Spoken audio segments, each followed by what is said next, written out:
അസ്സലാമു അലൈക്കും വറഹ്മത്തുള്ളാഹി വബറകാതുഹു.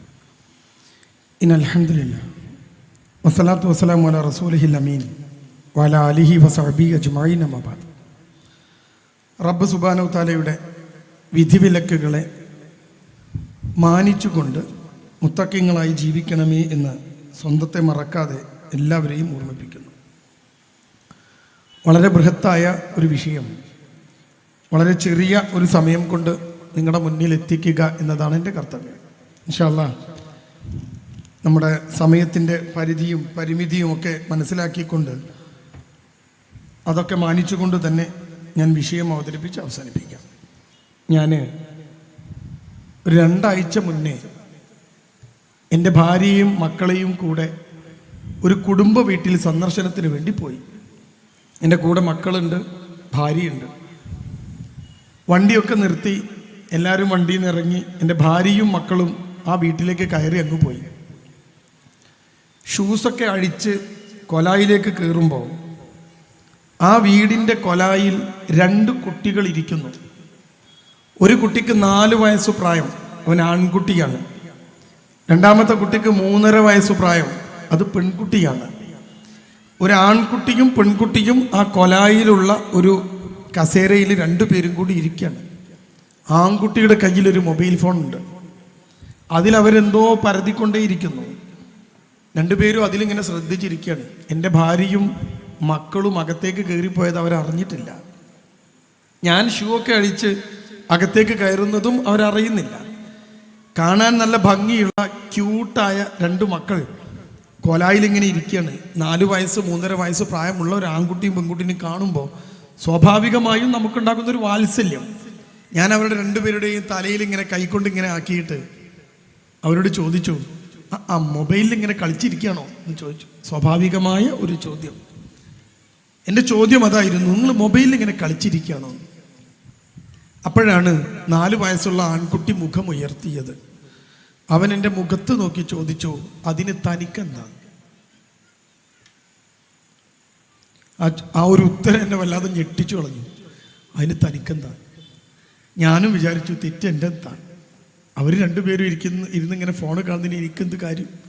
പക്ഷെ ആ കുട്ടിയുടെ ചോദ്യം എന്നെ വല്ലാതെ ഞെട്ടിച്ചു. തിരിച്ചു വരുന്നവരെ ഞാൻ ആ കുട്ടിയോട് പിന്നെ ഒന്നും മിണ്ടിയിട്ടില്ല. എന്താ പറയുക? അത് കഴിഞ്ഞ് ഞാൻ ഇളിഭ്യനായി, ആരും കേട്ടില്ല, ഞാൻ മാത്രമേ കേട്ടുള്ളൂ. ഞാൻ ഇളിഭ്യനായി അകത്തേക്ക് കിടക്കുമ്പോൾ ആ 3.5 വയസ്സുള്ള പെൺകുട്ടി 4 വയസ്സുള്ള ആൺകുട്ടിയോട് പറയുന്നതും ഞാൻ കേട്ടു. അയാൾ വലിയ ആളാവാൻ വന്നതാണ്. അതോടുകൂടി ഇത് പൂർണ്ണമായി. ആ 2 കുട്ടികളോട് നമുക്ക് തോന്നുന്ന ഒരു വാത്സല്യം അവിടെ അവസാനിച്ചു.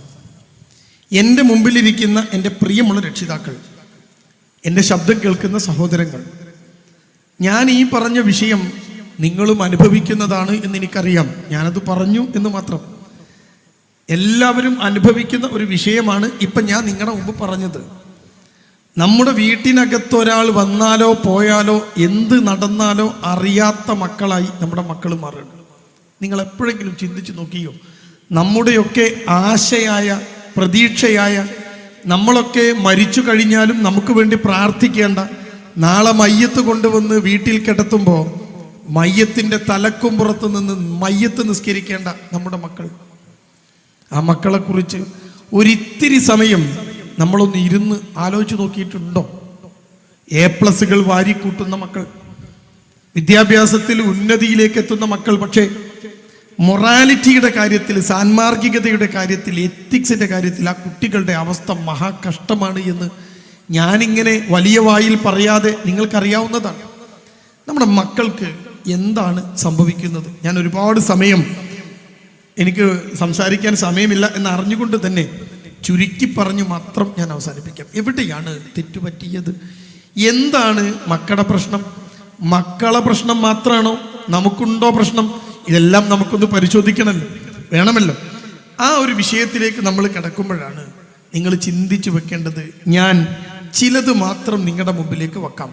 ഈ ബാക്കി നിങ്ങൾ നിങ്ങളുടെ ബുദ്ധി ഉപയോഗിച്ച് അതിനെ മനസ്സിലാക്കാൻ ശ്രമിക്കുക, തിരുത്താൻ ശ്രമിക്കുക. ചിലത് മാത്രം വെക്കാം.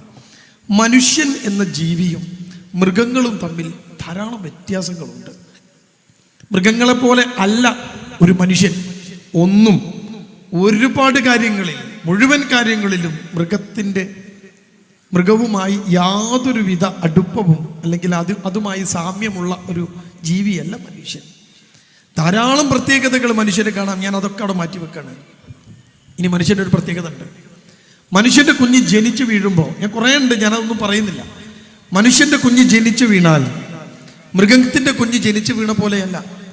മക്കളെ പ്രസവിച്ച ഉമ്മമാരുണ്ട് എൻ്റെ ശബ്ദം കേൾക്കുന്നവർ. ഒരു പശു പ്രസവിച്ചാൽ, ഒരാട് പ്രസവിച്ചാൽ, ഒരാന പ്രസവിച്ചാൽ, ഏത് ജീവിയും പ്രസവിച്ചാൽ ആ പ്രസവിച്ച കുട്ടിക്ക് ഒരു പ്രത്യേകത ഉണ്ട്. ആ കുട്ടിക്ക് കുടിക്കാനുള്ള മുലപ്പാലിൻ്റെ ഉറവിടം അങ്ങോട്ട് അന്വേഷിച്ച് ചെന്ന് കണ്ടെത്തും. പശുത്തള്ളയുടെ നിപ്പിളെടുത്ത് വായിൽ വെച്ചു കൊടുക്കേണ്ട ആവശ്യമില്ല. പ്രസവിച്ച കുഞ്ഞ് കാലിൽ എഴുന്നേറ്റ് അതിൻ്റെ മുലപ്പാലിൻ്റെ ഉറവിടത്തിലെത്തും. ഏത് ജീവിയും നിങ്ങൾ പരിശോധിച്ചോ. പൂച്ച, പട്ടി പ്രസവിച്ചാൽ, ആട്, ആന, ഒട്ടകം, പശു എടുത്തോ നിങ്ങൾ. ആ കുട്ടി അതിൻ്റെ ഉറവിടം തേടി, പാലിൻ്റെ ഉറവിടം തേടി എത്തി ആ പാല് കുടിക്കും. മൃഗങ്ങളുടെ മക്കൾക്കൊരു പ്രത്യേകത ഉണ്ട്. പ്രസവിച്ച് കഴിഞ്ഞ് മിനിറ്റുകൾക്കുള്ളിൽ അത് എഴുന്നേറ്റ് നിൽക്കും. മനുഷ്യൻ്റെ കുട്ടി എഴുന്നേറ്റ് നിൽക്കും. The most dependent animal in this world is human being. മനുഷ്യനാണ് ഏറ്റവും ഡിപ്പെൻഡന്റ്, ഇൻഡിപെൻഡന്റ് അല്ല. മൃഗങ്ങളെങ്ങനെയാ? പശു പ്രസവിച്ചാൽ ആ കുട്ടി എഴുന്നേറ്റ് നിൽക്കാൻ ശ്രമിച്ച് വീണ് പിന്നെയും നിൽക്കും, പിന്നെയും വീഴും, പിന്നെയും നിൽക്കും, പിന്നെയും വീഴും. പിന്നെ ആ പശുക്കുട്ടി എഴുന്നേറ്റ് അങ്ങ് നിൽക്കും പ്രസവിച്ച് കഴിഞ്ഞ് മിനിറ്റുകൾ കൊണ്ട്. എന്നിട്ട് അതിന് കുടിക്കാനുള്ള പാല് അത് ചെന്ന് കണ്ടെത്തി കുടിക്കും. മൃഗങ്ങൾ വളരെ പെട്ടെന്ന് പക്വതയെത്തും, മെച്യൂരിറ്റിയിലെത്തും. ആ മൃഗങ്ങളുടെ പ്രത്യേകത. മനുഷ്യനോ? അപ്പം മൃഗങ്ങൾക്കൊരു പ്രത്യേകതയുള്ളത്, ആ മൃഗങ്ങൾക്ക് പ്രത്യേകിച്ച് മൊറാലിറ്റി ഇല്ല. പടച്ചോൻ കൊടുത്ത ഒരു ഇൻസ്റ്റിങ്ക്റ്റ്, ജന്മവാസന വെച്ച് മൃഗം വളരും. പക്ഷെ മനുഷ്യൻ അങ്ങനെ അല്ല. എൻ്റെ പ്രിയപ്പെട്ടവരെ, മനുഷ്യ കുഞ്ഞിനെ വളർത്തണം.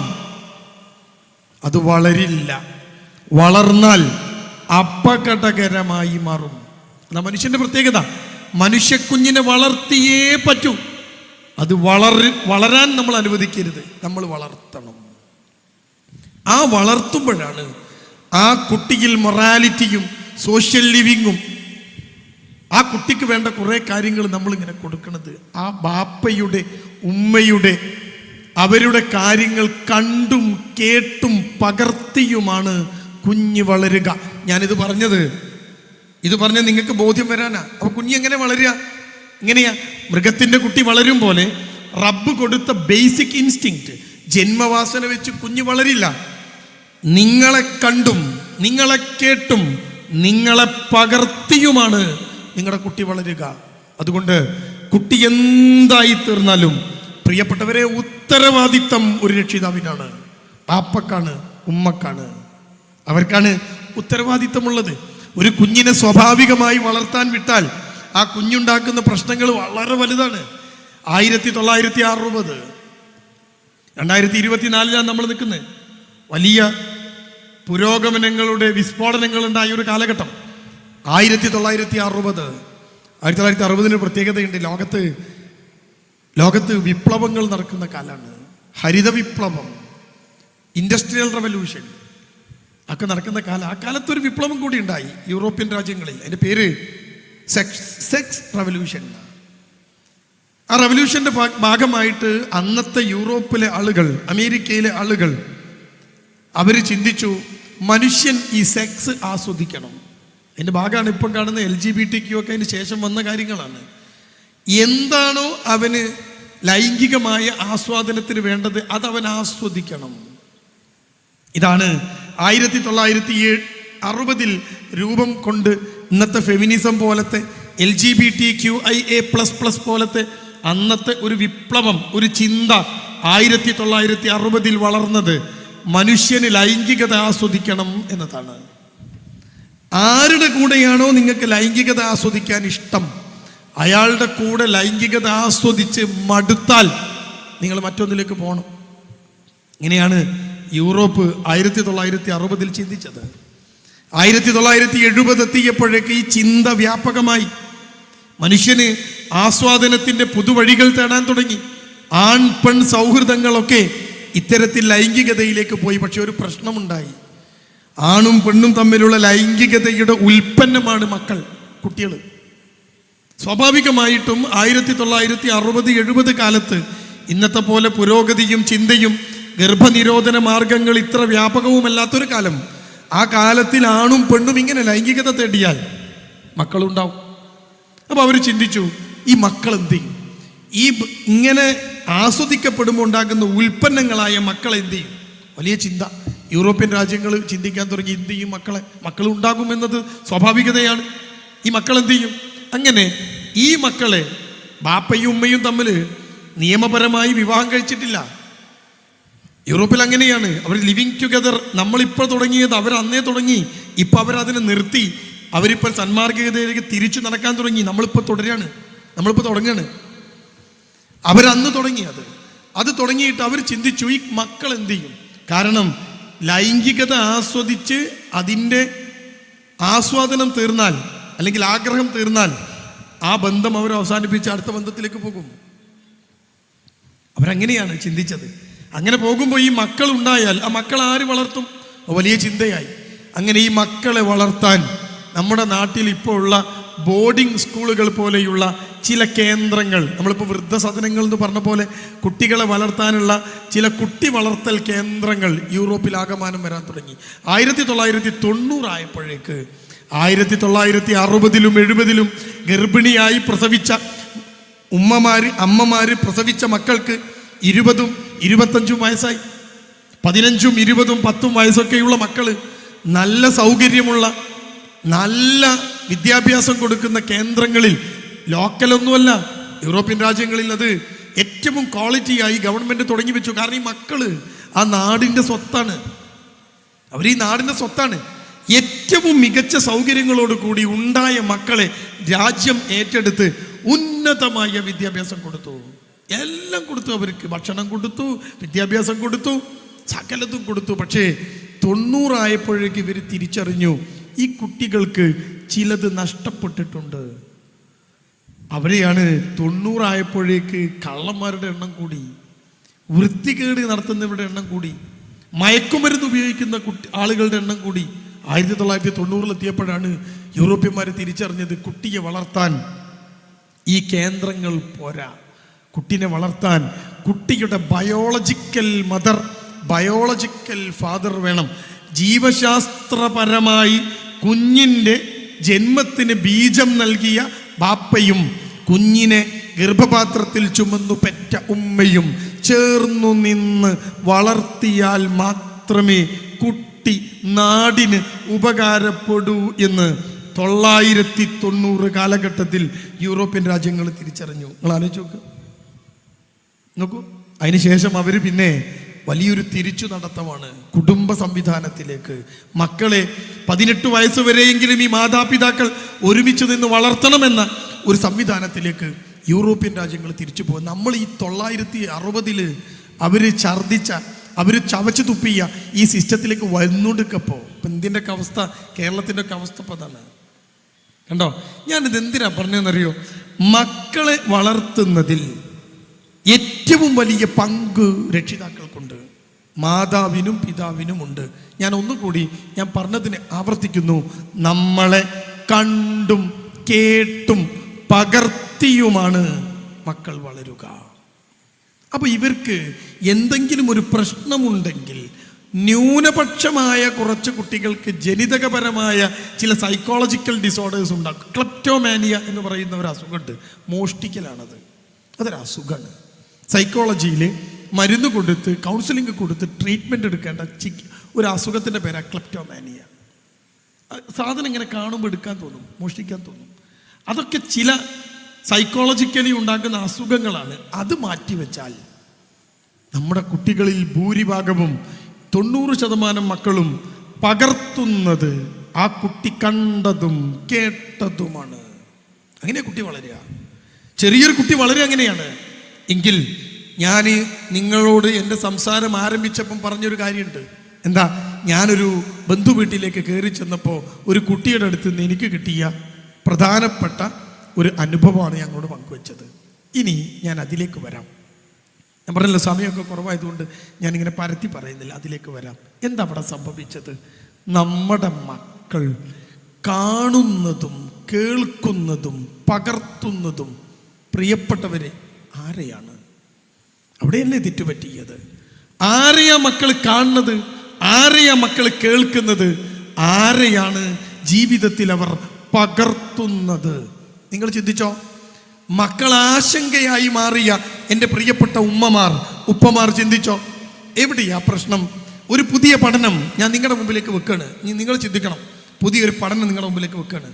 ഒരു കുട്ടി 4 വയസ്സിനും 6 വയസ്സിനും ഇടയിൽ പ്രായമുള്ളൊരു കുട്ടി 1-ാം ക്ലാസ്സിൽ പ്രീ സ്കൂൾ, അങ്ങനെ ആ കുട്ടിയെ ഞാൻ തരംതിരിക്കുകയാണ്. അങ്ങനെയാണ് ആ പഠനം. പ്രീ സ്കൂൾ എന്ന് പറഞ്ഞാൽ നമ്മൾ കുട്ടിയെ നഴ്സറിയിൽ ചേർത്തുന്ന പ്രായം. 4 വയസ്സിലാണ് LKG, 5 വയസ്സിലാണ് UKG, 6 വയസ്സിലാണ് ഇപ്പോൾ 1-ാം ക്ലാസ്. ഇനി ആ സിസ്റ്റം മാറാൻ പോവുകയാണ്.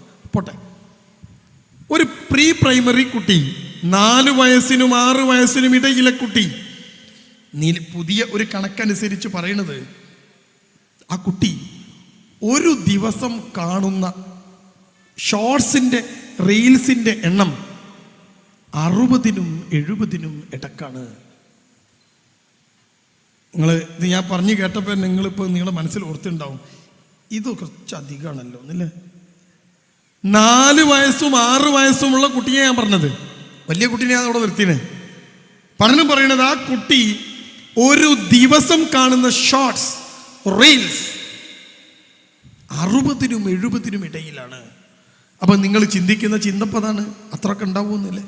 ഞാൻ കണക്ക് പറയാം. എൻ്റെ മുമ്പിലിരിക്കുന്ന പ്രിയപ്പെട്ടവർ, ചെറിയ കുട്ടികൾ ഏറ്റവും കൂടുതൽ 1 മിനിറ്റുള്ള വീഡിയോ കുട്ടി കാണൂല, ക്ഷമയില്ല. പുതിയ കുട്ടി കാണൂല. 30 സെക്കൻഡുള്ള വീഡിയോ തന്നെ അവൻ പകുതി അടിച്ചു വിട്ടാൽ കാണുക. ഒരു റീൽസിൻ്റെ സമയം 20 സെക്കൻഡാണ്. ഒരു റീൽസ് 20 സെക്കൻഡാണ്. നിങ്ങൾ എടുത്തു നോക്ക്. ഒരു റീൽസ് 10 സെക്കൻഡാണ്. 10 സെക്കൻഡ് 20 സെക്കൻഡ് ദൈർഘ്യം മാത്രമുള്ള വീഡിയോകളെ പറയുന്ന പേരാണ് റീൽസ്, ഷോർട്സ്. യൂട്യൂബിലും ഇൻസ്റ്റഗ്രാമിലും ഒക്കെ ഉള്ളതാണ് ഷോർട്സും റീൽസും. ഞാൻ പറയാതൊക്കെ നിങ്ങൾക്ക് അറിയണം അല്ലേ?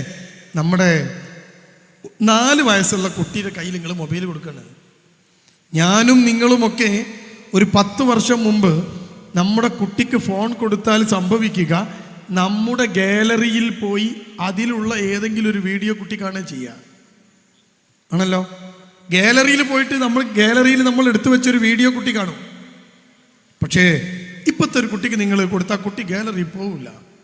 കുട്ടി പറയും, ഉമ്മ നെറ്റില്ലെങ്കിൽ ഇത് ഫോണല്ല, നെറ്റില്ല, നെറ്റ് താ. ആ നെറ്റ് എന്തിനാ കുട്ടിക്ക്? കുട്ടിയുടെ ചോയ്സാണ്, നമ്മുടെ ചോയ്സ് അല്ല.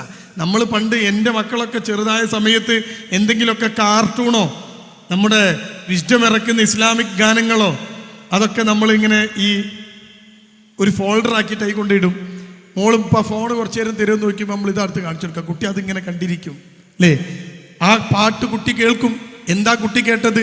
ജന്നത്തിലെത്തണം നാം ഒന്നിച്ച്, ജലാലിന്റെ വിധി പാലിച്ച്, മാതാപിതാക്കളും കൂടൊരുമിച്ച്, മണ്ണിൽ നാം ജീവിച്ചെന്നാൽ വിജയിച്ച്.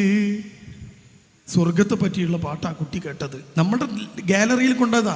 അവിടെ എന്താ ഉള്ളത്? തേനും പാലൊഴുകുന്നൊരു പുഴയുണ്ടവിടെ, താളത്തിൽ കളിയാടും കുഞ്ഞുങ്ങൾ കൂടെ, തോളത്തു രസിക്കാൻ കൊതിയില്ലേ തീരെ. ഉണ്ടോ? കുട്ടീനോട് ചോദിക്കുക, സ്വർഗത്തിനെ കുറിച്ചുള്ള പാട്ടാ കുട്ടി കേട്ടത്. എവിടെ കേട്ടത്? നമ്മൾ ഗാലറിയിൽ വെച്ച സാധനം. അതിൽ ആമയും മയിലും പന്തയം വെച്ച കഥ ഉണ്ട്. അത് നമ്മൾ ഡൗൺലോഡ് ചെയ്ത് വെച്ചിട്ടുണ്ട്. കുട്ടി കണ്ടോട്ടെ. എവിടുന്നാ കണ്ടത്? എൻ്റെ ഫോണിലെ ഗാലറിയിൽ നിന്ന്. പക്ഷേ ഇപ്പോഴുള്ള ഒരു കുട്ടി ഗാലറി കയറൂല, അവന് നെറ്റ് വേണം.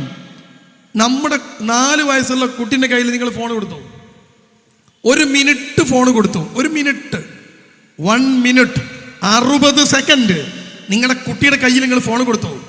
ആ കുട്ടി ചുരുങ്ങിയത് 3 ഷോർട്സോ റീൽസോ കാണും. ചുരുങ്ങിയത് ഇല്ലേ, 20 സെക്കൻഡിന്റെ ഒരു റീല് 3 എണ്ണം കാണാം. എപ്പോ 1 മിനിറ്റ് കൊണ്ട്. നിങ്ങളുടെ കുട്ടിക്ക് നിങ്ങൾ 10 മിനിറ്റ് ഫോൺ കൊടുത്താൽ 1 മിനിറ്റ് കൊണ്ട് 3 എണ്ണം കണ്ട കുട്ടി 10 മിനിറ്റിനകം 30 റീൽസോ ഷോർട്സോ കണ്ടു. നിങ്ങളുടെ കുട്ടി 10 മിനിറ്റ് ആണോ ഫോൺ എടുക്കാറ്? 20 മിനിറ്റ് നിങ്ങൾ ഫോൺ കൊടുത്താൽ നിങ്ങളുടെ കുട്ടി 60 റീൽസ് കണ്ടു. ഈ റീൽസ് കണ്ടത് 60 റീൽസിൽ 60 സബ്ജക്ട് മാറ്റർ ആണ്. 60 റീൽസിൽ 60 വിഷയങ്ങളാണ്. അതിൽ നല്ലതുണ്ട്, ചീത്തയുണ്ട്, സംഗീതമുണ്ട്, നൃത്തമുണ്ട്, സിനിമയുണ്ട്, നഗ്നതയുണ്ട്, ആൺപെൺ ബന്ധമുണ്ട്, വൃത്തികേടുകളുണ്ട്, കുറച്ച് നല്ലതുണ്ട്. അപ്പൊ കുട്ടി എന്താ 4 വയസ്സുള്ള ഒരു കുട്ടി എങ്ങനെ വളരുന്ന ഞാൻ പറഞ്ഞേ? കുട്ടി കണ്ടും കേട്ടും പകർത്തിയും വളരുമെങ്കിൽ നിങ്ങളുടെ കുട്ടി എന്താ കൂട്ടരെ കണ്ടത്? എന്താ കണ്ടത് നിങ്ങളുടെ കുട്ടി? ഉസ്താദ് മദ്രസയെന്ന് പഠിപ്പിച്ചു. ഒരു കുട്ടിയോട് കുട്ടികൾ ഇങ്ങനെ ഇരിക്കുമ്പോൾ മദ്രസയെന്ന് ഉസ്താദ് പറയാണ്. എന്താ പറഞ്ഞ ഉസ്താദ് എന്നറിയോ? നിങ്ങൾ സക്കാത്തിനെ കുറിച്ച് അറിയണം. ചെറിയ മക്കളാണ്. ഉസ്താദ് പറയുകയാണ് സക്കാത്തിനെ കുറിച്ച് അറിയണം. സക്കാത്ത് എന്നത് ഒരു മുസ്ലിം നിർബന്ധമായും കണക്ക് കൂട്ടിയിട്ട് അവന്റെ ബാധ്യതയായി കൊടുത്തു തീർക്കേണ്ടതാണ്. അത് പാവങ്ങൾക്കുള്ളതാണ്. എന്നിട്ട് ഉസ്താദ് മക്കളോടൊരു ചോദ്യം ചോദിച്ചു, സക്കാത്ത് കൊടുക്കണ നിങ്ങൾ കണ്ടോണോ? ഒരു ചെക്കൻ ചാട്ടി എഴുന്നേറ്റ് പറഞ്ഞു, ഞാൻ കണ്ടിട്ടുണ്ട്. ഉസ്താദ് പറഞ്ഞു, വെരി ഗുഡ്, നീ കണ്ടിട്ടുണ്ടോ? ഉണ്ട്. ആര് കൊടുക്കണതാ മോനെ നീ കണ്ടത്? ഉടനെ ആ കുട്ടി മറുപടി പറഞ്ഞു, ദുൽഖർ സൽമാൻ കൊടുക്കണത് ഞാൻ കണ്ടിട്ടുണ്ട്. ഉസ്താദ് അവന്റെ പുറത്ത് തട്ടിയിട്ട് പറഞ്ഞു, വെരി ഗുഡ്, നല്ല മുത്തക്കയായ ഒരു മനുഷ്യനായിരിക്കും ഈ ദുൽഖർ സൽമാൻ. അയാൾക്ക് ദുൽഖർ സൽമാൻ അറിയില്ല. അയാൾ കുട്ടിയെ അവിടെ ഇരുത്തിയപ്പോൾ മറ്റു കുട്ടികൾ പറഞ്ഞു, സാറേ ദുൽഖർ സൽമാൻ എന്ന് പറഞ്ഞാൽ മമ്മൂട്ടിൻ്റെ മോനാണ്, സിനിമാ നടനാണ്. അപ്പോൾ അയാൾക്കൊരു ബോധം വന്നത്. ഇയാൾ ആ കുട്ടിയെ വീണ്ടും എഴുന്നേറ്റ് ചോദിച്ചു, ഏത് ദുൽഖർ സൽമാൻ? അത് ഞാനൊരു ഷോർട്സിൽ ഞാൻ കണ്ടിട്ടുണ്ട്. കുട്ടി പറയുക, ബാപ്പ സക്കാത്ത് കൊടുക്കുന്നത് അവൻ കണ്ടിട്ടില്ല, ബാപ്പ നിസ്കരിക്കുന്നത് കണ്ടില്ല. ഞാൻ ഇങ്ങോട്ട് പറഞ്ഞല്ലോ, വീട്ടിനകത്തേക്ക് കയറി വന്ന വിരുന്നുകാരനെ തല ഉയർത്തി നോക്കാൻ പോലും കഴിയാത്ത, അതിന് പോലും സമയം കിട്ടാത്ത ചെറിയ കുട്ടിയെ കുറിച്ചാണ് ഞാൻ ഈ പറയുന്നത്. വലിയ കുട്ടീൻ്റെ കാര്യത്തിലേക്ക് നമുക്ക് പിന്നെ വരാം. നമ്മൾ എവിടേക്കാ പോകണത് ആലോചിച്ച് നോക്കുങ്ങൾ. ഈ കുട്ടി റീൽസിലും ഷോർട്സിലും കാണുന്ന, ഒരു ദിവസം കാണുന്ന 70 വിഷയങ്ങൾ ഈ കുട്ടീൻ്റെ തലച്ചോറിൽ കിടന്ന് കളിക്കുകയാണ്. കുട്ടി കൺഫ്യൂസ്ഡ് ആണ്. ഏതാണ് ശരി, ഏതാണ് തെറ്റ്? കൺഫ്യൂസ്ഡ് ആണ്. ഉണ്ടോ?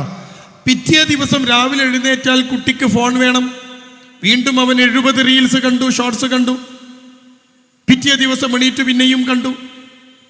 നിങ്ങളുടെ കുട്ടി 70ഉം 80ഉം വർണ്ണക്കാഴ്ചകളിൽ നിന്ന് ഏതാ കൂട്ടരെ ജീവിതത്തിൽ പകർത്തേണ്ടത്? ഏതാ ജീവിതത്തിൽ ഏതാ പകർത്തേണ്ടത്? ഈ 100 കണക്കിനായ വൃത്തികേടുകളുടെ കേന്ദ്രങ്ങളായ റീൽസും ഷോർട്സിനും ഇടയിൽ നിന്ന് നെല്ലും പതിരും എങ്ങനെയാ കൂട്ടരെ കുട്ടി വേർതിരിക്കേണ്ടത്? നമ്മൾ ആരെയാ കുറ്റം പറയേണ്ടത്? നിങ്ങൾ ചിന്തിച്ചോ? 6 വയസ്സിനും 12 വയസ്സിനും ഇടയിലുള്ള കുട്ടി ഒരു ദിവസം 24 മണിക്കൂറിനിടയിൽ കണ്ടു തീർക്കുന്ന ആവറേജ് ഷോർട്സിന്റെ റീൽസിന്റെ എണ്ണം 150നും 200നും ഇടയിലാണ്. ഞാനിതൊക്കെ പറയുമ്പോൾ നിങ്ങൾ നമ്മളെ മക്കളെ കുറിച്ച്, ഞാനുൾപ്പെടെ മക്കളെ കുറിച്ച് ചിന്തിച്ചാൽ മതി. എന്താണ് അവർ കാണേണ്ടത്? എന്താണ് അവർ കേൾക്കേണ്ടത്? പോട്ടെ തമാശക്ക് പോലും ഒന്ന് ചിരിപ്പിക്കാൻ പോലും റസൂൽ സല്ലല്ലാഹു അലൈഹി വസല്ലം പഠിപ്പിക്കുകയാണ്, പ്രിയപ്പെട്ട മുസ്ലിമീങ്ങളെ, നിങ്ങൾ കളവ് പറയരുത്. എപ്പോ? തമാശക്ക് കളവ് പറയരുത്, ചിരിപ്പിക്കാനും കളവ് പറയരുത്. കളവ് പറയുന്നതിനെ വെറുത്തു ദീന് ഇസ്ലാം. റസൂൽ പറഞ്ഞു, വെറുപ്പുള്ള സാധനം പറയരുത് നിങ്ങൾ.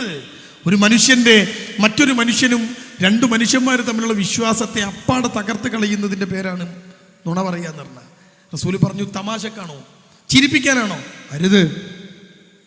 നിങ്ങളൊരാളെ പറ്റിക്കരുത്. നമ്മളൊക്കെ ചെറുപ്പത്തില് ഉമ്മാന്റെയും ബാപ്പാന്റെയും വല്ലിപ്പാന്റെയും വല്യമ്മാൻ്റെ ഒക്കെ വായിന്ന് കേട്ട വാക്കത്. എൻ്റെ മുമ്പിലിരിക്കുന്ന 30 വയസ്സിന് മുകളിൽ പ്രായമുള്ള മുഴുവൻ പേരും ബാപ്പയോ ഉമ്മയോ വല്ലിപ്പയോ വല്യമ്മയോ പറഞ്ഞ് ഈ വാക്ക് കേട്ടിരിക്കും. പറ്റിക്കരുത് മോനെ ആരെയും, അരുത്,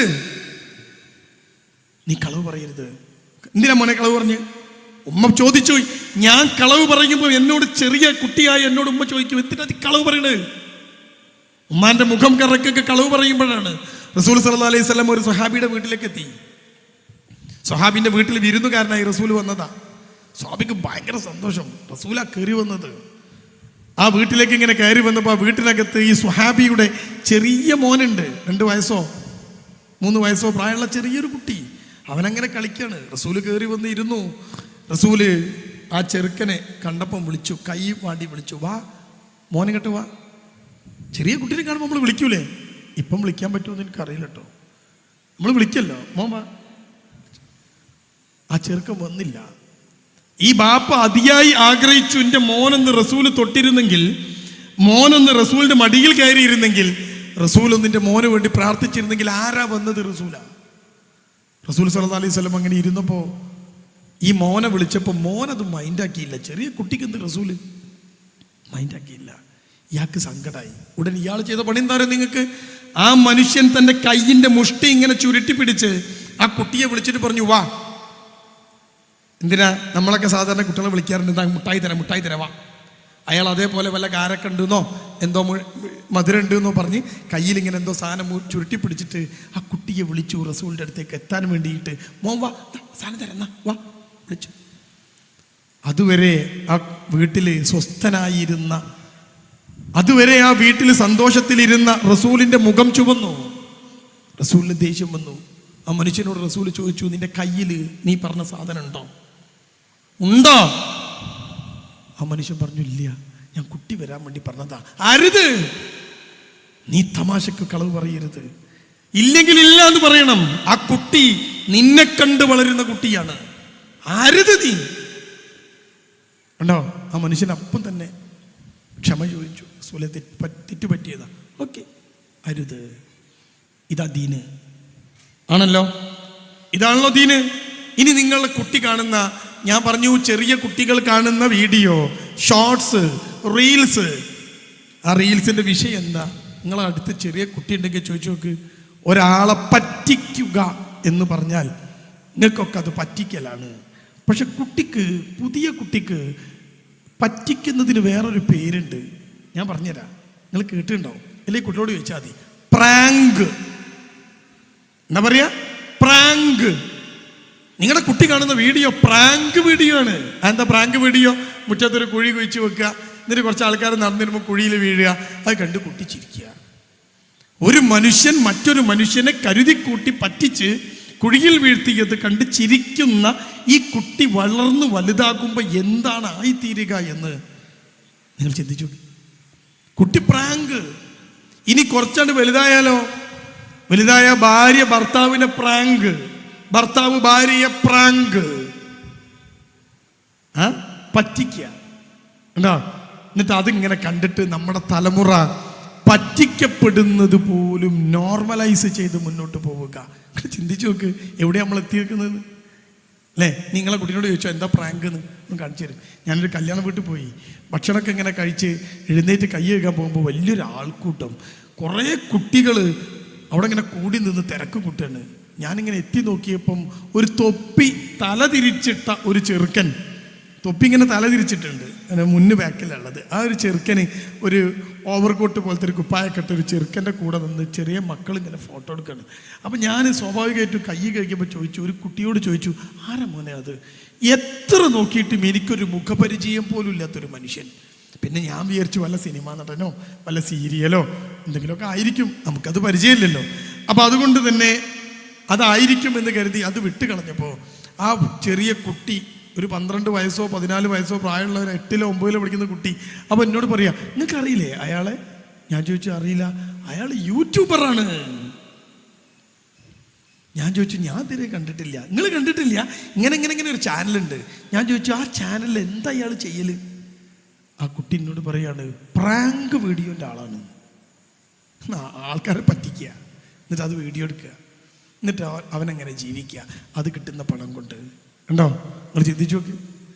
അപ്പൊ കുട്ടി കണ്ടും കേട്ടും പകർത്തിയും വളരുന്ന കുട്ടി, ആ കുട്ടി കാണുന്നത് എന്ത് എന്ന് ഇന്ന് രാത്രി ഇരുന്ന് ചിന്തിക്കണം. നമ്മൾ എന്താ ചെയ്യേണ്ടത്? അതിലേക്ക് ഞാൻ വരാം. നമ്മൾ ചെയ്യേണ്ടത് എന്താണെന്നുള്ളതിലേക്ക് ഞാൻ വരാം. ഞാൻ ആദ്യം ഇതൊന്ന് പറഞ്ഞു വെച്ചതാണ്, അല്ലേ? അപ്പൊ നിങ്ങൾ ചിന്തിച്ചോ, എന്താ കുട്ടി കേൾക്കണത്? എന്താ കുട്ടി കാണണത്? ഏതാ കുട്ടി പകർത്തേണ്ടത്? അപ്പോൾ ഞാൻ നേരത്തെ 1960 70 സ്കൂളിനെ കുറിച്ച് പറഞ്ഞു. നമ്മുടെ നാട്ടിലെ അവസ്ഥ ഇപ്പോൾ അതല്ല. ഏറ്റവും മനോഹരമായ സ്കൂള്, സുഖ സൗകര്യങ്ങൾ മുഴുവുള്ള സ്കൂള്. ഞാൻ ഈ അടുത്തൊരു ഇംഗ്ലീഷ് മീഡിയം സ്കൂളിൽ ക്ലാസ് എടുക്കാൻ പോയപ്പോൾ അവിടുത്തെ പ്രിൻസിപ്പാൾ കൊണ്ടു നടന്ന് കാണിച്ചു തരികയാണ്. സാറേ, ഇത് KG ക്ലാസ്സാണ്, നല്ല വൃത്തിയും വെടുപ്പൊക്കെ ഉള്ളൊരു ക്ലാസ്. ഞാൻ അങ്ങനെ നോക്കിയപ്പോൾ AC ഉണ്ട് ക്ലാസ്സിൽ. അപ്പം ഞാൻ ചോദിച്ചു, AC ഒക്കെ ഉണ്ടല്ലോ വെച്ചപ്പോൾ അയാൾ പറയാം എന്നോട്, കുട്ടികൾ ഇപ്പോൾ AC ഇല്ലാതെ ഇരിക്കില്ല. വീട്ടിൽ AC ആണ്, എല്ലായിടത്തും AC ആണ്, AC ഇല്ലാതെ ഇരിക്കില്ല. അപ്പോൾ സ്കൂളിൽ ചേർത്താൽ കൊണ്ടുവരുമ്പോൾ കുട്ടി ചോദിക്കാം, അമ്മ AC ഉണ്ടാവും? ഇല്ല, എന്നാ ഈ സ്കൂൾ വേണ്ട. അപ്പോൾ സ്കൂൾ ആളെ കിട്ടാൻ വേണ്ടി ഇവരെ AC ഫിറ്റ് ചെയ്തിട്ടുണ്ട്, എല്ലാ സുഖവും സൗകര്യങ്ങളും. പക്ഷേ ഈ സ്കൂളിന് കൊടുക്കാൻ കഴിയാത്ത ചിലത് രക്ഷാകർത്താക്കൾ കുട്ടിക്ക് കൊടുക്കേണ്ടതുണ്ട് എന്നാണ് ഞാൻ പറഞ്ഞത്. ഈ കുട്ടി വളരരുത്, ഇതിനെ വളർത്തണം. അപ്പോഴാണ് നമ്മൾ ആശിച്ച പോലെ കുട്ടിയാവുക, അല്ലെങ്കിൽ ആശങ്കയായി മാറും. നമ്മൾ ആശിച്ച കുട്ടി അപ്പോഴാണ് അവൻ നമ്മുടെ കുട്ടിയാവുക. അപ്പോഴാണ് ആ കുട്ടി നാടിനും നാട്ടുകാർക്കും രാജ്യത്തിനൊക്കെ ഉപകാരപ്പെടുക. അവിടെയാണ് എൻ്റെ പ്രിയമുള്ള രക്ഷിതാക്കൾ, ഈ പ്രദേശത്തെ ശബ്ദം കേൾക്കുന്നവർ ഈ ചിന്തയിലേക്ക് എത്തേണ്ടത്. കുട്ടീനെ എന്ത് ചെയ്യണം? അപ്പം ഞാൻ ഇനി 12 വയസ്സിന് മേലുള്ള കുട്ടീൻ്റെ ഷോർട്സുക്കും റീൽസുക്കും ഒന്നും പോകില്ല. കുട്ടികളെ നയിക്കുന്നത് എന്താണ്? നിങ്ങൾ ചിന്തിച്ചു നോക്ക്. ഓരോന്ന് കാണുന്ന കാഴ്ചകൾ ഇങ്ങനെ നോർമലൈസ് ചെയ്ത് വരികയാണ്. ഇപ്പം യൂറോപ്യൻ രാജ്യങ്ങളിൽ അവിടെ ഒരു വാക്കുണ്ട്, എൻ്റെ പേര് ന്യൂഡിറ്റി എന്നാണ്. എൻ്റെ ശബ്ദം കേൾക്കുന്ന പ്രിയമുള്ള സഹോദരിമാർ, പെൺകുട്ടികൾ ചിന്തിക്കണം. ന്യൂഡിറ്റി എന്ന് പറയുന്ന ഇംഗ്ലീഷ് വാക്കിൻ്റെ അർത്ഥം നഗ്നത എന്നാണ്. യൂറോപ്പിലെ ചില ബീച്ചുകളിൽ ന്യൂഡിറ്റി നോട്ട് അലൗഡ് എന്ന് എഴുതി വെച്ചിട്ടുണ്ടാവും. ചില ബീച്ചുകളിൽ ആ വാക്ക് നിങ്ങൾക്ക് കാണാം, ന്യൂഡിറ്റി നോട്ട് അലൗഡ്, നഗ്നത അരുത്. എവിടെയാ? അവര് ബീച്ചിൽ ചെല്ലുമ്പോൾ ആ ബീച്ചിൽ, നമ്മളൊക്കെ ബീച്ചിൻ്റെ അകത്ത് ബോർഡ് ഉണ്ടാവുമല്ലോ, ചപ്പ് ചവറുകൾ ഇടരുത്, ബോട്ടിലിടരുത്, കടലിലിറങ്ങരുത് എന്ന ബോർഡ് പോലെ യൂറോപ്യൻ രാജ്യങ്ങളിലെ ബീച്ചിലേക്ക് കിടക്കുമ്പോൾ വെച്ച ബോർഡ് ന്യൂഡിറ്റി നോട്ട് അലൗഡ് എന്ന് പറഞ്ഞാൽ നിങ്ങൾ നഗ്നരായി നടക്കരുത്. അതിനർത്ഥം എന്താ? ആ ബീച്ചിലേക്ക് വരുന്ന മുഴുവൻ ആളുകളും പർദ്ദയിട്ട് നല്ല മക്കനിട്ടിട്ട് ബീച്ചിൽ വരാവുന്ന അർത്ഥം. നിങ്ങൾ അങ്ങനെ തെറ്റിദ്ധരിക്കരുത്. യൂറോപ്പിലെ ന്യൂഡിറ്റി എന്ന് പറഞ്ഞാൽ നാം ധരിക്കുന്ന ഇന്നർ വെയറുകളുടെ സ്ഥാനം മാത്രമാണ്. ഒരു സ്ത്രീ ധരിക്കുന്ന ഇന്നർ വെയർ ഉണ്ടല്ലോ, ആ ഇന്നർ വെയർ ഇട്ടാൽ ആ പെണ്ണ് ന്യൂഡല്ല. ബാക്കി ഒന്നും നഗ്നതയല്ല. കാല് നഗ്നതയല്ല, വയറ് നഗ്നതയല്ല, കക്ഷം നഗ്നതയല്ല. അപ്പൊ ആ ബീച്ചിലിറങ്ങുന്ന പെണ്ണ് ഒരു ഇന്നർ വെയർ ധരിച്ചിരിക്കണം. ആ ബീച്ചിലിറങ്ങുന്ന പുരുഷൻ ഒരു ഇന്നർ വെയർ ധരിച്ചിരിക്കണം. അത് അയച്ചാൽ ന്യൂഡാ, അത് അയച്ചില്ലെങ്കിലോ നോർമലാ. അപ്പോൾ എവിടെയാ നമ്മുടെ നഗ്നതയുടെ ഡെഫിനീഷൻ? എവിടെയാ? യൂറോപ്യൻ രാജ്യങ്ങളിലെ. ഇനി നമ്മുടെ നാടിനെ കുറിച്ച് നിങ്ങൾ ചിന്തിച്ചു നോക്ക്. നമ്മൾ വലിയ വായിൽ കുട്ടികൾ ഇങ്ങനെ സ്വതന്ത്ര ചിന്തയിലേക്ക് പോകുന്നു എന്ന് പറയല്ലാതെ ഈ പോകുന്നത് നമ്മൾ അറിയണ്ടോ? എൻ്റെ ശബ്ദം കേൾക്കുന്ന സ്കൂളിൽ പഠിക്കുന്ന, കോളേജിൽ പഠിക്കുന്ന കുട്ടികൾ നോക്കൂ. നമ്മുടെ കേരളത്തിൽ ഒരു കൊറോണയ്ക്ക് ശേഷം പെൺകുട്ടിയുടെ വസ്ത്രധാരണത്തിൽ വന്ന പ്രധാന മാറ്റം എന്താണ്? നിങ്ങൾ പറഞ്ഞോളൂ, എന്താ പ്രധാന മാറ്റം? ഞാൻ മുസ്ലിമിൻ്റെ വസ്ത്രത്തെക്കുറിച്ചല്ല പറയണത്. മൊത്തത്തിൽ പെൺകുട്ടികളുടെ ക്യാമ്പസിനകത്തെ വസ്ത്രത്തിൽ വന്ന മാറ്റം എന്താ? ഞാൻ 1960 ലോകം തിരിച്ചു പോവാണ്. നമ്മുടെ മക്കൾ പോവാണ്. അത് നമ്മുടെ ആശങ്ക. ഇനിയോ എന്താ പ്രധാനപ്പെട്ട മാറ്റം? ഇന്ന് ക്യാമ്പസിൽ പഠിക്കുന്ന കുട്ടി നോക്കൂ, പെൺകുട്ടിയുടെ മുസ്ലിം അല്ലാത്ത ചില മുസ്ലിങ്ങളുടെയും വേഷം എന്താ? ഇപ്പോൾ നമ്മുടെ പെൺകുട്ടികളൊക്കെ മുട്ടിന് താഴെ കാല് മനുഷ്യന്മാർ കാണുന്നതിന് യാതൊരു ഉളുപ്പും അവർക്കില്ല. ഉണ്ടോ? ഇപ്പോഴത്തെ കുട്ടികൾ അങ്ങനെയാണ്. എറണാകുളത്ത് നിങ്ങൾ പോയി നോക്ക്, കോളേജുകൾ പോയി നോക്ക്, എല്ലാ കുട്ടിയും ഡ്രസ്സ് പഴയ പണ്ടൊക്കെ നമ്മൾ ബാംഗ്ലൂരും മൈസൂരിലും ഒക്കെ പണ്ട് കാണാമായിരുന്ന മുട്ട് വരെ ഇറക്കമുള്ള ആ മുട്ടിന് താഴേക്ക് കാലുകൾ കാണിച്ചുകൊണ്ട് നടക്കുന്ന കുട്ടിയായി നമ്മുടെ കുട്ടി മാറി. അപ്പൊ ഇപ്പൊ മുട്ടിന്റെ താഴോട്ട് കാണിക്കുന്നത് ആ കുട്ടിക്ക് ഒരു നഗ്നതയല്ല, അത് കണ്ടോട്ടെ എന്നാ. ആ കുട്ടീൻ്റെ പ്രത്യേകത എന്താണെന്ന് അറിയാം നിങ്ങൾക്ക്?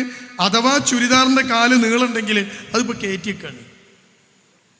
ചുരിദാറിൻ്റെ കാല് കുറച്ച് നീളുണ്ടെങ്കിൽ കയറ്റിയൊക്കെയാണ് ചുരിദാറിൻ്റെ കാല്. എന്നിട്ട് കയറ്റി വെച്ചിട്ട് കാല് കാണിച്ചാൽ ചില മുസ്ലിം പെൺകുട്ടികളും തെറ്റിദ്ധരിച്ചത് അതാണ് ഫാഷൻ എന്നാണ്. അപ്പം കാല് കാണിക്കുന്നത് ഇപ്പം നഗ്നതല്ല, ആ ഉളുപ്പ് പോയി. ഇനി നമ്മളെ കുട്ടീൻ്റെ അടുത്ത സാധനം എന്താ? ഒരു ജീൻസ് പാൻറ്. എന്നിട്ടോ ആ ജീൻസിൻ്റെ അരക്ക് കറക്റ്റായ ഷർട്ട്, കൈ പൊക്കിയാൽ ഒന്ന് കുനിഞ്ഞാൽ വയറ് കാണാം. ഇപ്പോൾ വയറിപ്പം നഗ്നതയല്ല. ആ ആൾക്കാർ കാണുന്നതിന് എന്താ കുഴപ്പം? ഇങ്ങനെ പോയി ഒരു 10 കൊല്ലം, ഒരു 5 കൊല്ലം കഴിയുമ്പോൾ യൂറോപ്പിലെ ബീച്ചിൽ വെച്ച ബോർഡ് നമ്മുടെ ക്യാമ്പസിൻ്റെ ഗേറ്റിൻ്റെ മുന്നിലും നാം വെക്കേണ്ടി വരുന്ന അവസ്ഥ വരും. Nudity not allowed. അത് ഇനിയുള്ളത് നിങ്ങൾ അയക്കല്ലേ കേട്ടോ. അയച്ചതൊക്കെ അയച്ച് തീർന്നുള്ളത് അയക്കല്ലേ അല്ലേ? എവിടേക്കാണ് നമ്മുടെ മക്കൾ പോണത്? ഈ ആശങ്ക കൊണ്ടാണ് വിസ്ഡം ഇസ്ലാമിക് ഓർഗനൈസേഷൻ ഡയലോഗ് പോലെയുള്ള പരിപാടികൾ സംഘടിപ്പിച്ച് വളർന്നു വരുന്ന കുട്ടികൾക്കിടയിൽ വ്യാപകമായി കൊണ്ടിരിക്കുന്ന സ്വതന്ത്ര ചിന്തയെ തുറന്നു കാട്ടിയത്. അത് നമ്മുടെ ബാധ്യതയായത് അങ്ങനെയാണ്. എന്താ നമ്മൾ ചെയ്യേണ്ടത്? ഇതിനെങ്ങനെ വിട്ടുകൊടുക്കുകയാണ്?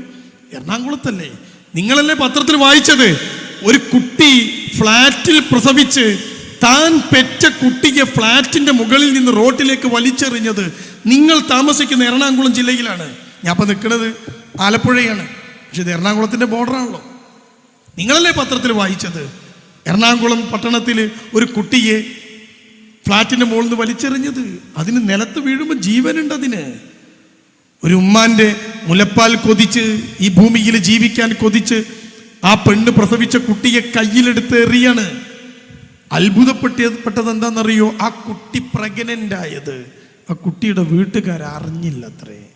എങ്ങനെ അറിയാ? ഈ കുട്ടി എപ്പോഴെങ്കിലും ഉപ്പാൻ്റെ ഉമ്മാൻ്റെ മുമ്പക്ക്, അച്ഛൻ്റെ അമ്മൻ്റെ മുമ്പക്ക് വന്നാലല്ലേ അറിയുള്ളൂ. ഒരു റൂമിനകത്ത് ഒരു മാളത്തിൽ ഒളിച്ച പാമ്പിനെ പോലെ ഒരു റൂമിനകത്ത് തൻ്റെ കയ്യിലെ മൊബൈൽ ഫോണും ഒരു വൈഫൈ കണക്ഷനുമായി ഭക്ഷണം പോലും പ്രോപ്പറായി കഴിക്കാത്ത എന്തോ ഒരു ജന്തുവായി മാറിപ്പോയ നമ്മുടെ മക്കളെ കുറിച്ചാണ് ഞാൻ പറയുന്നത്. എന്നിട്ട് ആ കുട്ടി പുറത്തിറങ്ങി പോവാണ്. രാവും പകലും ഇല്ലാതെ കുട്ടിയൊക്കെ പുറത്തിറങ്ങണം. സ്വതന്ത്ര ചിന്തകര് പറയുകയാണ്, സ്വാതന്ത്ര്യം വേണം അവർക്ക്. രാവും പകലുമില്ലാതെ നൈറ്റ് ലൈഫ് ആസ്വദിക്കണം അവർ. എന്നിട്ട് കണ്ടവന്റെ കൂടെ മുഴുവൻ നടന്ന് പ്രശ്നമുണ്ടാക്കി അവസാനം ഗർഭം ധരിച്ചപ്പോൾ അതെന്ത് ചെയ്യണമെന്നറിയാതെ പ്രസവിച്ച കുഞ്ഞിനെ നടുറോട്ടിലേക്ക് വലിച്ചെറിയുന്ന യുവത്വം നമ്മുടെ നാട്ടിന് ഭീഷണിയാവുമ്പോഴാണ് നമ്മൾ പറയുന്നത് ഇതൊക്കെ പ്രശ്നമാണെന്ന്. അതാ നമ്മുടെ ആശങ്ക. നമ്മുടെ മക്കളാണിത്. ഭാവി, നമ്മുടെ രാജ്യത്തിൻ്റെ ഭാവിയെ നിർണയിക്കേണ്ടവരാണ്. നാട്ടിൽ ഇനിയുള്ള ഭരണം തിരിക്കേണ്ടവരവരാണ്. നമ്മുടെ ഞാൻ അവസരിപ്പിക്കുകയാണ്. എന്താണ് നമ്മൾ ചെയ്യേണ്ടത്? ആശ പോലെ മക്കളാവാൻ, ആശങ്കയില്ലാതെയാവാൻ നമ്മൾ എന്ത് ചെയ്യണം? ഞാൻ ഈ പറഞ്ഞതൊക്കെ നിങ്ങൾ മനസ്സിൽ വെക്കണം. എന്നിട്ട് നിങ്ങൾ ഉണ്ടാക്കേണ്ട ഒരു പ്ലാൻ. ഞാൻ ആ പ്ലാന് മുഴുവനായിട്ട് വിശദീകരിക്കാനൊന്നും എനിക്ക് സമയമില്ലാത്തതുകൊണ്ട് ഞാൻ വളരെ കുറച്ച് വാക്കുകളിൽ അതിനെ എണ്ണിപ്പറഞ്ഞ് അവസാനിപ്പിക്കുകയാണ്. എൻ്റെ പ്രിയപ്പെട്ടവർ, ഒന്ന്, നമ്മുടെ മക്കളെ നശിപ്പിച്ചുകൊണ്ടിരിക്കുന്ന സാധനത്തിൻ്റെ പേര് അമിത മൊബൈൽ ഉപയോഗമാണ്. നിയന്ത്രിക്കണം. ഞാൻ എണ്ണി പറയുന്നത് മാത്രമേ ഉള്ളൂ. നിയന്ത്രിക്കണം. നിയന്ത്രണം നഷ്ടപ്പെട്ടാൽ അപകടമുണ്ടാകും. എന്താ സംശയം? കഴിഞ്ഞ കൊറോണ കാലത്ത് കോഴിക്കോട് എയർപോർട്ടിൽ ഒരു വിമാനം റൺവേ കടന്ന് നേരെ പുറത്തേക്ക് വന്ന് റോട്ടിലേക്ക് മൂക്ക് കുത്തി. കുറേ ആളുകൾ അതിൽ മരിച്ചു, കുറേ ആളുകൾക്ക് പരിക്ക് പറ്റി. ഇന്നും ഭേദമാവാത്ത പരിക്കുകളുമായ ആളുകൾ ജീവിക്കുന്നു. എയർ ഇന്ത്യ അന്വേഷണം നടത്തി. അവർ കണ്ടെത്തിയത് എന്താണെന്നറിയോ? പൈലറ്റിൻ്റെ കയ്യിൽ നിന്ന് നിയന്ത്രണം നഷ്ടപ്പെട്ടപ്പോഴാണ് വിമാനം അപകടത്തിൽപ്പെട്ടത് എന്നാണ്. ഒരു ബാപ്പയുടെ, ഉമ്മയുടെ, കുടുംബത്തിൻ്റെ കയ്യിൽ ഉണ്ടായിരിക്കേണ്ട മക്കളുടെ നിയന്ത്രണം, ആ നിയന്ത്രണം കാലത്തിനനുസരിച്ച ഒരു പുരോഗതിയോട് കൂടി നിങ്ങൾ നിയന്ത്രിക്കണം. എന്ന് പറഞ്ഞാൽ പണ്ടത്തെ പോലെ വടിയെടുത്തും കണ്ണുരുട്ടിയും അടിച്ചും ഇടിച്ചും പേടിപ്പിച്ചും ഒന്നും പുതിയ തലമുറയെ നിങ്ങൾക്ക് നിയന്ത്രിക്കാൻ കഴിയില്ല. അവരെ ചേർത്തു നിർത്തി, കൂടെ നിർത്തി അവരിലൊരാളായി തീർന്നാൽ മാത്രമേ പുതിയ തലമുറയെ നിയന്ത്രിക്കാൻ പറ്റൂ. അപ്പോൾ ഞാൻ 2 കാര്യം ഒരുമിച്ച് പറഞ്ഞു. ഒന്ന്, മൊബൈൽ ഉപയോഗം ശ്രദ്ധിക്കണം, അത് അമിതമാവാതിരിക്കണം. നിങ്ങളുടെ കുട്ടി എന്ത് കാണുന്നു, കേൾക്കുന്നു, എന്ത് വായിക്കുന്നു, ഇതൊക്കെ നിങ്ങളുടെ മനസ്സിലുണ്ടാവണം. ഇടയ്ക്കൊരു ചെക്കിംഗ് ഒക്കെ നല്ലതാണ്. അല്ലെങ്കിൽ കുട്ടി കണ്ടതും കേട്ടതും കാഴ്ചപ്പാടായി മാറും. അപ്പോൾ ഒന്നാമത്തെ കാര്യം മൊബൈൽ ഉപയോഗമാണ്. രണ്ടാമത്തെ കാര്യം ഒരു നിയന്ത്രണം വേണം എന്നതാണ്. അത് ഞാൻ നേരത്തെ പറഞ്ഞ രൂപത്തിൽ നിങ്ങൾ നിങ്ങളുടെ മക്കളെ ചേർത്ത് നിർത്തിക്കൊണ്ട് കൂടെ നിർത്തിക്കൊണ്ടുള്ള ഒരു നിയന്ത്രണം. ഞാൻ സമയമില്ലാത്തതുകൊണ്ട് ചുരുക്കുകയാണ്. എന്തുകൊണ്ടാണ് ഈ കുട്ടി മൊബൈൽ ഫോണിനകത്ത് ഇരിക്കുന്നത്? ശരിക്കും പറഞ്ഞാൽ ഈ മൊബൈൽ മഹാബോറാ കുട്ടിയെ സംബന്ധിച്ച്. കുട്ടിക്ക് വേറൊരു ഏർപ്പാടും ഒരു പണിയും ഇല്ലാത്തത് കൊണ്ടാണ്. ബാപ്പ വൈകുന്നേരം വീട്ടിലെത്തിയിട്ട് കാറ്റടിച്ച ഒരു ബോളെടുത്ത് മുറ്റത്ത് വെച്ച് മോനെ വിളിച്ചിട്ട് നീ അപ്പുറത്ത് ഗോളി നിൽക്കടാ ഞാനൊന്ന് അടിക്കട്ടെ എന്ന് പറഞ്ഞാൽ കുട്ടി മൊബൈലോട് വെച്ച് വരും. പക്ഷെ ബാപ്പാക്ക് ഇവിടെ തോണ്ടാൻ തന്നെ സമയമില്ല. പിന്നെ എങ്ങനെ ശരിയാവുക? ഉമ്മാക്ക് വീട് പണിയുടെ തിരക്കാണ്. അതുകൊണ്ട് ആധുനിക കാലത്ത് ഈ കുട്ടിയെ ചേർത്ത് പിടിക്കാനുള്ള സമയം, നിയന്ത്രിക്കാനുള്ള ഒരു മനസ്സ്, അത് കാലത്തിനനുസരിച്ച് പരിഷ്കരിച്ചൊരു രൂപം നിങ്ങൾക്കുണ്ടാവണം. ഞാൻ വിശദീകരിക്കുന്നില്ല. ഇനി വേണ്ടത് കുട്ടി ഉറങ്ങുന്നു എന്ന് നിങ്ങൾ ഉറപ്പുവരുത്തണം. ചെറിയ കുട്ടീനെ കുറിച്ച് മാത്രമല്ല ഞാൻ പറഞ്ഞത്, ചെറിയ കുട്ടിയും വലിയ കുട്ടിയും ഒക്കെ ഉറങ്ങുന്നു എന്ന് ഉറപ്പുവരുത്തണം. ഉറങ്ങി എഴുന്നേൽക്കാത്ത ഒരാൾക്കും മാനസിക ആരോഗ്യമുണ്ടാവില്ല. ഉറങ്ങുക എന്നത് പരമപ്രധാനാണ്. രാത്രി ഉറങ്ങണം, പകലുറങ്ങിയാൽ പോരാ. നിങ്ങളുടെ കുട്ടി വിവാഹം കഴിക്കാത്ത ആൺകുട്ടി, വിവാഹം കഴിക്കാത്ത പെൺകുട്ടി, അവന് 25 വയസ്സായിക്കോട്ടെ, ആ പെൺകുട്ടിക്ക് 20 വയസ്സായിക്കോട്ടെ, അവളുടെ കയ്യിൽ മൊബൈൽ ഉണ്ടോ? രാത്രി 9 മണി മാക്സിമം. പഠിക്കുന്ന കുട്ടിയാണെങ്കിൽ 7 മണിക്ക് ഫോൺ വാങ്ങണം. പഠിക്കാത്ത കുട്ടി വലിയ മോനാണ് എങ്കിൽ 9:30 മണിക്ക് ഓഫാക്കിയിട്ട് കൊണ്ടുവെക്കണം. എന്നിട്ട് അവൻ ഉറങ്ങി എന്ന് പ്രിയപ്പെട്ടവരെ നിങ്ങൾ ഉറപ്പുവരുത്തണം. ഉറങ്ങാതെ നടക്കുന്ന കുട്ടികളാണ് അസ്വസ്ഥരാകുന്നതും മാനസികമായി പ്രശ്നമുണ്ടാകുന്നതും മയക്കുമരുന്നിലേക്കും പോകുന്നത്. ഒരു കുട്ടി, ചെറിയ കുട്ടി 7-8 മണിക്കൂറും, ഒരു പ്രായപൂർത്തിയായ കുട്ടികൾ ഏറ്റവും ചുരുങ്ങിയത് 6 മണിക്കൂറും രാത്രി ഉറങ്ങുന്നു എന്ന് ഉറപ്പുവരുത്തണം. കുട്ടികൾക്ക് ഏറ്റവും വേണ്ടത് വ്യായാമമാണ്. ഓടണം, കളിക്കണം, ശരീരമിളകണം. അപ്പോഴേ കുട്ടിയുടെ ബുദ്ധിയും കുട്ടിയുടെ ശേഷിയും കുട്ടിയുടെ മനസ്സും കുട്ടിയുടെ കാര്യങ്ങളൊക്കെ വളരുള്ളൂ. നോക്കി, ഏറ്റവും മോശം എന്താ കുട്ടി? ആ ചോദ്യം നിങ്ങളൊന്ന് ചോദിച്ചു നോക്ക് നിങ്ങളോട്. നമ്മുടെ കുട്ടിക്ക് ഏറ്റവും മോശം എന്താ? ഞാൻ കുറേ കാര്യങ്ങൾ ഇങ്ങനെ കുട്ടിയുടെ ശാരീരിക വളർച്ച, ബുദ്ധി വളർച്ച, മാനസിക വളർച്ച. 3 വളർച്ച ഞാൻ പറഞ്ഞു. സാമൂഹിക വളർച്ച, സാൻമാർഗിക വളർച്ച, മൊറാലിറ്റി, മോറൽ ഡെവലപ്മെൻറ്റ്. ഞാൻ 5 എണ്ണി. എന്തൊക്കെയാണ് എണ്ണിയത്? കുട്ടിയുടെ ശരീരം, മനസ്സ്, കുട്ടിയുടെ ശരീരം വളരും, മനസ്സ് വളരും, ബുദ്ധി വളരും. പിന്നെന്താ? സാമൂഹിക വളർച്ച, സോഷ്യൽ ഡെവലപ്മെൻറ്റ്, മോറൽ ഡെവലപ്മെൻറ്റ്, സാൻമാർഗിക വളർച്ച. 5 എണ്ണി. നിങ്ങളിങ്ങനെ ചിന്തിച്ച് നോക്ക്, ഇതിൽ നമ്മുടെ കുട്ടി ഏറ്റവും പിറകിൽ നിൽക്കുന്നത് ഏതില? നമ്മുടെ കുട്ടിക്ക് നല്ല ആരോഗ്യമാണ്. ഞാനും നിങ്ങളും ജീവിച്ച പോലെ റേഷൻ പീടികയിൽ നിന്ന് മണമുള്ള അരി വാങ്ങി പുഴുങ്ങി അതിൻ്റെ വറ്റ് മുഴുവൻ കുട്ടികൾക്ക് കൊടുത്ത് വെള്ളം കുടിച്ച് കഴിഞ്ഞ ഒരു കാലപ്പല്ല. ഇപ്പോൾ കുട്ടിക്ക് മന്തിക്ക് മന്തി, ബിരിയാണിക്ക് ബിരിയാണി, ഇറച്ചിക്ക് ഇറച്ചി, മീനിന് മീൻ, പള്ള നിറച്ചും തിന്നാൻ കൊടുത്തിട്ട് കുട്ടിയൊക്കെ ബും നിറഞ്ഞ് നിൽക്കണേ. അതുകൊണ്ട് കുട്ടിക്ക് ശാരീരിക വളർച്ച ഇനി നമ്മൾ നോക്കേണ്ട കാര്യമില്ല. കുട്ടിയുടെ മാനസിക വളർച്ച നോക്കേണ്ട കാര്യമില്ല. കുട്ടിയുടെ ബുദ്ധി പാരബുദ്ധിയാണ്, A+ കൊണ്ട് നിറയാണ്. ഇല്ലാതെ പോകുന്ന 2 എണ്ണം. ഒന്ന്, കുട്ടിയുടെ സാമൂഹ്യ വളർച്ച. ഒരു കുട്ടിക്കും സ്വന്തം പെറ്റ ഉമ്മയെപ്പോലും സഹിക്കാൻ, ടോളറൻസ് എന്ന് പറയും ഇംഗ്ലീഷിൽ, സഹിഷ്ണുതയില്ലാത്ത മക്കൾ. ഒരു കുട്ടി തൻ്റെ സഹോദരനെ എനിക്ക് ഇഷ്ടമല്ല എന്നാണ് കൗൺസിലിംഗിൽ എന്ന് പറയുന്നത്. എൻ്റെ അനിയൻ എനിക്ക് ഇഷ്ടമല്ല, എൻ്റെ പെങ്ങളെ ഇഷ്ടമല്ല, വെറുപ്പിക്കല്. ഈ ചങ്ങാതിക്ക് ഒരു സ്വന്തം കൂടപ്പിറപ്പിനെ സഹിക്കാനുള്ള സഹിഷ്ണുതയില്ല കൂട്ടരെ. ഇവനെങ്ങനെയാ ലോകത്ത് ജീവിക്കുക? ബാപ്പനെ സഹിക്കാൻ പറ്റില്ല, ഉമ്മനെ സഹിക്കാൻ പറ്റില്ല. ഇവനാകെ അസ്വസ്ഥനാവുന്നു. എന്നിട്ട് 10ാം ക്ലാസ് കഴിഞ്ഞാൽ തന്നെ ഉപ്പനോട് പറയാണ്, ഞാൻ പോവുക. എങ്ങോട്ടാ മോനെ? ബാംഗ്ലൂര്. പിന്നെ ബാംഗ്ലൂരിൽ +2 കഴിഞ്ഞാലോ ഞാൻ അമേരിക്കയ്ക്ക്, കാനഡയ്ക്ക്. വീട്ടിൽ നിന്നൂടാ. അസ്വസ്ഥമായവർ. നിങ്ങൾ ചിന്തിച്ചു നോക്കി, എന്തിനാ ഈ കുട്ടികളെ പോറ്റിയെ നമ്മൾ? അവിടെയാണ് നമ്മൾ ചിന്തിക്കേണ്ടത്. ഈ നമ്മുടെ ആശ പോലെ മക്കളാവാൻ നിങ്ങൾ ചെയ്യേണ്ടത്, ഈ കുട്ടി നന്നായി കളിക്കണം.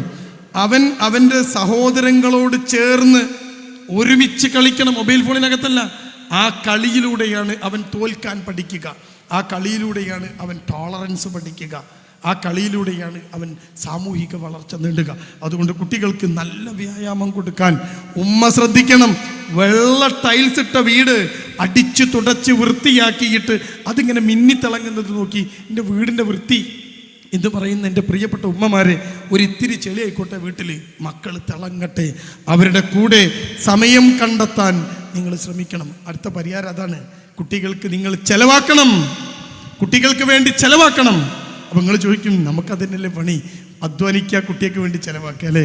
പക്ഷേ ചെലവാക്കേണ്ടത് പ്രിയപ്പെട്ടവരെ കയ്യിലെ പണം മാത്രമല്ല, നിങ്ങളുടെ സമയം കൂടിയാണ്. മൊബൈൽ ഫോൺ ഓഫാക്കി വെച്ച് വീട്ടിനകത്ത് കയറി വന്നാൽ ആ ഫോൺ ബെഡ്റൂമിൽ കൊണ്ട് കമഴ്ത്തി വെച്ചിട്ട് മക്കളെയും ഭാര്യയെയും ചേർത്ത് പിടിക്കുന്ന, ഒരുമിച്ചിരിക്കുന്ന ഒരു വീടാകുമ്പോഴാണ് നമ്മുടെ കുട്ടി നമ്മുടെ ആശ പോലെ വളരൂ. അല്ലെങ്കിൽ ആശങ്കയാണവർ, വലിയ പ്രശ്നമാണ്. ആര് നമുക്കെതിരെ വന്നാലും നമ്മൾ പിടിച്ചു നിൽക്കും. എൻ്റെ നേരെ ഒരുത്തൻ വന്ന് എന്താണെന്ന് ചോദിച്ചാൽ അവൻ്റെ മൂക്കിൻ്റെ മുകളിൽ മൂക്ക് മുട്ടിച്ച് വെച്ച് ഞാൻ ചോദിക്കും, നീ ആരാണെന്ന്. നിങ്ങൾ ചോദിക്കൂലേ? ആരും വന്നോട്ടെ നമുക്ക് നേരെ, എത്ര ആള് വന്നാലും നമ്മളിങ്ങനെ നിന്ന് പറയും വാടാ. സ്വന്തം മക്കള് നമുക്കെതിരെ തിരിഞ്ഞാൽ ഒരു ബാപ്പാക്ക് അവിടെ നിൽക്കാൻ കഴിയില്ല. ബാപ്പ തോറ്റു പോവുക മക്കൾ തിരിയുമ്പോഴാണ്, ഉമ്മ തോറ്റു പോവുക മക്കൾ ഉമ്മക്കെതിരെ തിരിയുമ്പോഴാണ്. കോടതി മുറിയിലെ കൂട്ടിൽ കയറി നിന്നിട്ട് എന്നെ 18 കൊല്ലക്കാലം പെറ്റ് പോറ്റി വളർത്തിയ ഉമ്മ, എന്നെ 18 കൊല്ലക്കാലം ഇങ്ങനെ ചെലവ് കഴിച്ച് വളർത്തിയ ബാപ്പാനെ വേണ്ട എന്ന് പറഞ്ഞ് ഹൈക്കോടതിയിൽ നിന്ന് ഒരുത്തൻ്റെ കയ്യും പിടിച്ച് കുട്ടി ഇറങ്ങിപ്പോകുമ്പോൾ, മുഖം പോലും തരാതെ ഇറങ്ങിപ്പോകുമ്പോൾ ഉമ്മാൻ്റെ കണ്ണീന്ന് കണ്ണീരല്ല, കണ്ണീന്ന് വരുന്നത് ചോരയിരിക്കും. നമുക്ക് നഷ്ടപ്പെട്ടത് 18 കൊല്ലാണെന്ന് ഓർക്കണം. അവിടെയാണ് നമ്മൾ ഈ കുട്ടിയുടെ ചേർത്ത് പിടിക്കാനും കൂടെ ഇരിക്കാനും സമയം കൊടുക്കാനും ശ്രദ്ധിക്കേണ്ടത്. ഇനി എന്താ, ഞാൻ നിർത്താൻ അവസാനിപ്പിക്കാൻ, വികാരങ്ങൾ. കുട്ടിയുടെ വികാരങ്ങളെ പ്രകടിപ്പിക്കാൻ നിങ്ങളൊരു അവസരം കുട്ടിക്ക് കൊടുക്കണം. കുട്ടിക്ക് എന്തൊക്കെ ഉണ്ടാവും? നിരാശ, കോപം, സങ്കടം ഒക്കെ കുട്ടിക്കുണ്ടാവും. ഇതൊക്കെ ഏറ്റുവാങ്ങാൻ, ഇതൊക്കെ പ്രകടിപ്പിക്കാൻ വീട് ഒരു കേന്ദ്രമാവണം. ഇത് കുട്ടി പോയിട്ട് വേറൊരാളോട് പ്രകടിപ്പിക്കരുത്. കുട്ടിക്ക് ദേഷ്യം പിടിച്ചാൽ കുട്ടി ഉമ്മനോട് ദേഷ്യപ്പെടട്ടെ, അപ്പോൾ ഉമ്മ അതിനെ വളരെ മനോഹരമായിട്ട് കൈകാര്യം ചെയ്യണം. തിരിച്ചങ്ങോട്ട് ദേഷ്യപ്പെടല്ല. കുട്ടീൻ്റെ കൂടെ ചെന്നിരുന്ന് ഒരു ഗ്ലാസ് വെള്ളം കൊടുത്ത് അവനെ സമാധാനിപ്പിച്ച്, എന്താണ് പ്രശ്നം, കുട്ടിയുടെ അടുത്ത ആളാവാൻ ഉമ്മക്ക് കഴിയണം. ആധുനിക ലോകത്തെ പാരന്റിങ് ആവശ്യപ്പെടുന്നത് അവിടെയാണ്. ഈ വികാരങ്ങൾ കൃത്യമായി പ്രകടിപ്പിക്കാത്തവർക്കാണ് ഈ മാനസികമായ അസ്വാസ്ഥ്യങ്ങൾ ഉണ്ടാവുക, അവർക്കാണ് ഈ പ്രശ്നങ്ങൾ ഉണ്ടാവുക, അവരാണ് ഞാൻ നേരത്തെ പറഞ്ഞ ഡിപ്രഷനിലേക്ക് പോവുക. ഇനിയോ, ഒരു നല്ല അച്ചടക്കമുള്ള വീട്, ഒരു റുട്ടീനുള്ള വീട്. എന്താ റുട്ടീൻ എന്ന് പറഞ്ഞാൽ? ഒരു ദിനചര്യയുള്ള വീട്. എഴുന്നേൽക്കാൻ നമ്മുടെ കുട്ടികൾക്കൊരു സമയം വേണം, ഉറങ്ങാൻ നമ്മുടെ വീട്ടിനകത്തൊരു സമയം വേണം, ഭക്ഷണം ഒരുമിച്ച് കഴിക്കാൻ നമ്മുടെ വീട്ടിനകത്തൊരു സമയം വേണം, ഒരുമിച്ചിരിക്കാൻ നമ്മുടെ വീട്ടിനകത്തൊരു സമയം വേണം.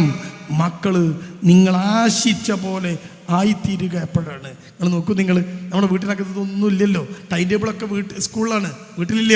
നിങ്ങളുടെ വീട്ടിൽ ടൈം ടേബിൾ ഉണ്ടോ? നിങ്ങളുടെ മക്കൾ എഴുന്നേൽക്കാൻ സമയമുണ്ടോ? മക്കൾ ഉറങ്ങാൻ സമയമുണ്ടോ? ഭക്ഷണം കഴിക്കാൻ 1.5 മണിക്ക് ഉമ്മ ഭക്ഷണം വിളമ്പും, എല്ലാവരും ടേബിളിലെത്തണം, സമയമുണ്ടോ? വൈകുന്നേരം ബാപ്പ വന്നു കഴിഞ്ഞാൽ ഈ കുട്ടികളെ ചേർത്ത് സോഫയുടെ മുകളിലൊന്ന് ചേർന്നിരിക്കാൻ സമയമുണ്ടോ? ഉണ്ടോ? ഇല്ല. നമ്മൾ പരിതപിച്ചു കൊണ്ടേയിരിക്കുന്നു. കാലഘട്ടത്തിൽ കുട്ടികൾ ഇങ്ങനെ തെറ്റിപ്പോകുന്നു എന്ന്. അതിൻ്റെ പരിഹാരത്തിലേക്ക് നമ്മൾ വരണം. അതുകൊണ്ട് ഇതൊക്കെ നിങ്ങളുടെ മനസ്സിലേക്ക് കടന്നു വരണം. നിങ്ങളുടെ രക്ഷാകർതൃത്വത്തിൻ്റെ രീതിശാസ്ത്രം മാറണം. നമ്മളും നമ്മുടെ മക്കളും ചേർന്ന് ആധുനിക ലോകത്തെ പുതിയ നവലിബറൽ ചിന്തകളുടെ കുത്തൊഴുക്കിൽ നമ്മുടെ കുട്ടി പെട്ടുപോവാതെ അവനെ പിടിച്ചു നിർത്തണം, അവളെ പിടിച്ചു നിർത്തണം.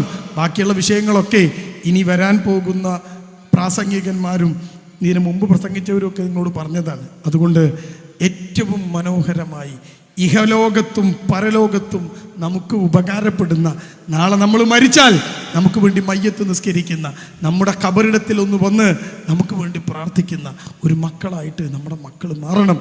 അല്ലാതെ ഈ ഒരു മനുഷ്യൻ്റെ ജീവിതത്തിലെ ഏറ്റവും സുന്ദരമായ 18ഉം 20ഉം കൊല്ലം ചെലവഴിച്ച് വളർത്തിയ മക്കള് അവൻ കണ്ടവൻ്റെ കൂടെ ഇറങ്ങിപ്പോകുമ്പോൾ നമുക്ക് നഷ്ടപ്പെടുക ഒരു ജീവിതത്തിലെ നമ്മുടെ യുവത്വം കൂടിയാണ് എന്ന് നിങ്ങൾ ഓർക്കണം.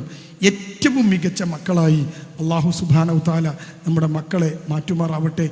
ഇഹത്തിലും പരത്തിലും ഉപകാരപ്പെടുന്ന മക്കളായി നമ്മുടെ മക്കളെ റബ്ബ് സുബ്ഹാനഹു തആല നമുക്ക് നൽകുമാറാവട്ടെ.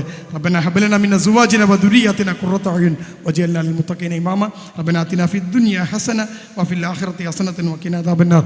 വആഖിറു ദഅവാനാ അൽഹംദുലില്ലാഹി റബ്ബിൽ ആലമീൻ. അസ്സലാമു അലൈക്കും വറഹ്മത്തുള്ളാഹി വബറകാതുഹു.